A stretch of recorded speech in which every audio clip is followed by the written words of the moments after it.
Anderson or something.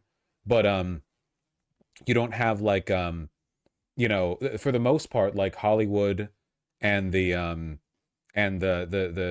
broader game there. I mean, it's mostly just like corporate slop, and to an extent, it always has been, but it's gotten a lot worse over the past couple decades, right? Everything is a cheap copy. How many things are new and innovative and authentic and like a greater version of themselves, whatever existed before? The indie gaming scene, I actually think, is a decent example because I do genuinely think that they're still like going balls to the wall pretty often. Like you have a more significant cultural force there, and I'll give credit to that. I'll give credit to that. It's not that no good art is produced. It's just that like as a category, like we are all kind of like walking through shadows, aren't we? There are still many people militant on the right. No, no, no, no, no, no, no. You have to understand what I'm talking about here, okay? Seriously, just read up literally any history on any militant political group from the beginning of the 20th century and onward. I'm talking union organizing. I'm talking brown shirts. I'm talking like Mussolini's fascists. I'm talking even liberals. Any protest, any group, any organization, whatever, everything today is a pale copy of what it used to be on all sides.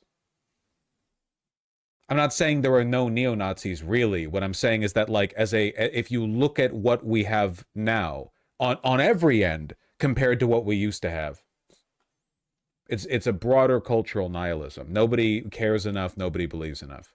You've been saying a lot of boomer shit recently? No, because I'm not longing for a nostalgia of my past. I was born in 94. This isn't a nostalgia thing. It's an objective like fact. Like the fact that people by and large, like everything has been kind of like homogenized and toned down. That is a fact.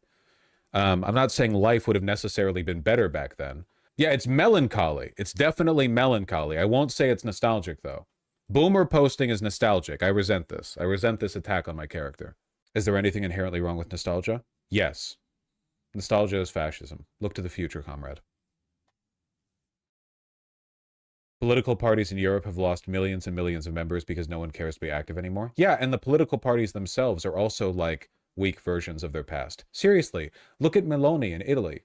Meloni literally Mussolini follower. And what does her party look like? Is she making moves like Mussolini did? Are we getting any marches on Rome? Are we getting like balcony speeches every day to an audience of people sig heiling? No, we're not.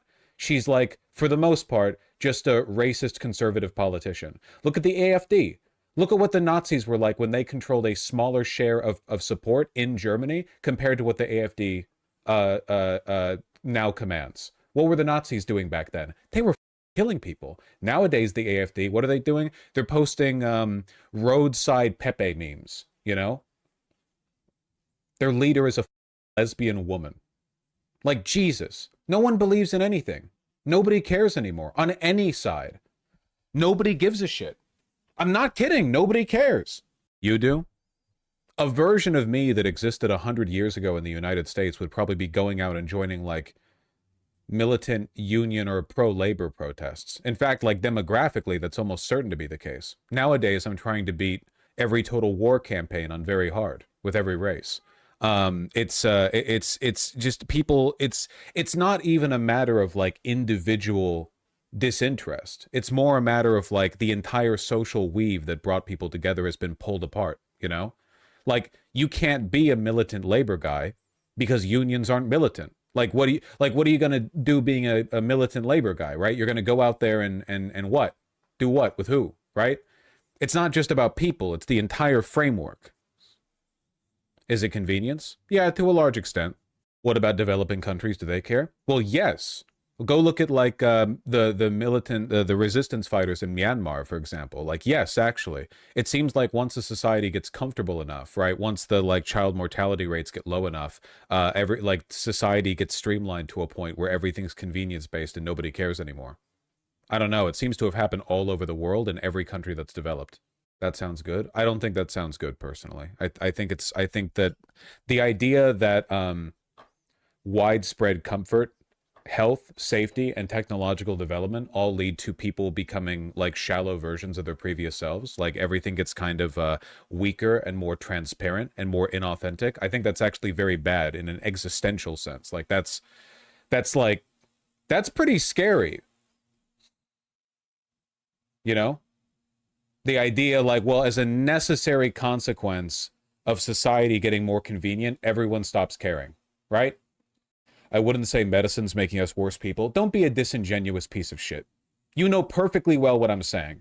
You wanna thread the goddamn needle and find like you know a point I'm not making. Don't. We're on a rant here, okay? How do we make people care again? I don't fucking know. Don't ask me.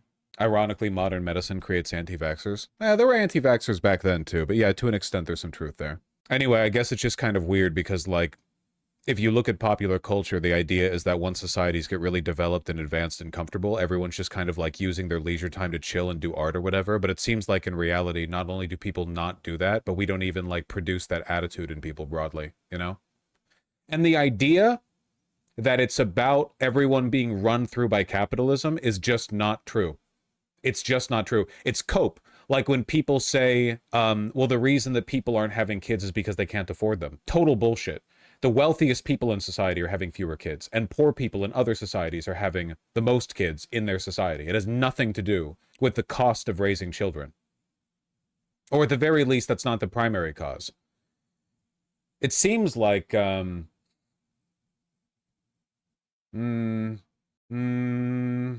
it women's rights? No, absolutely not. That's also insane to say. Could it be hyper-individualism? It's just wild because, like, okay, I'm about to make some crazy statements from the perspective of a well-to-do white individual. So you all got to get ready for that, okay? You can get a feel for the way societies are organized all around the world. You get little snippets of it. You can see it in a National Geographic, in a YouTube video, whatever. I have seen poor people in countries like Chile or Brazil, where poor people who don't have a huge amount of free time, but still have some free time, have what I would consider to be a life that is rich in character, even if it's not rich materially. They have to struggle, they have to work, but they bring the food in, they've got family, they've got friends. You know, there's like a vibrant social culture there. Now, obviously, I'm not saying they don't struggle, but I do think there's some like beauty in the life of it, you know?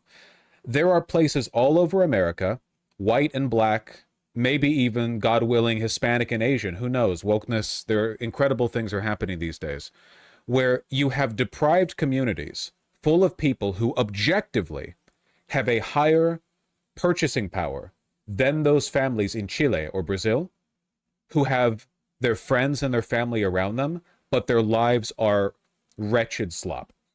Like drug addiction, no one cares. No one tries to educate themselves or better their own lives, even though they objectively have more free time and easier access to necessary commodities like clean water, sanitation, food, etc., than these otherwise thriving families in developing countries. What's going on there? Why is it that if you have people, like if you take two families who are equally deprived, we'll say equally deprived, and you put one of them in the slums of Brazil, the favelas, whatever they're called, and you take another one and you put them in West Virginia, or you put them in like a ruined neighborhood on the outskirts of New Orleans or something, right? See, I'm mixing the races up here. You get me. Why is it overwhelmingly the richer community builds in the poor country? Now, some people might say it's culture, which is true, but why is the culture different? Because it's not as though the culture of white people in West Virginia and black people in New Orleans, it's not like they have the same culture. So what's leading that? Like, why is there a parallel there? It's because the poor people need each other. You don't need your family. I don't know if that's true, because if we're talking about an equivalent level of deprivation, I think it should be the same. I think the difference is hope. I think it's that in Chile or Brazil, there is an understanding from the parents especially that if they give their children books and read to them, if they work hard, there's a feeling of purposefulness, that there is worth in improving their lives.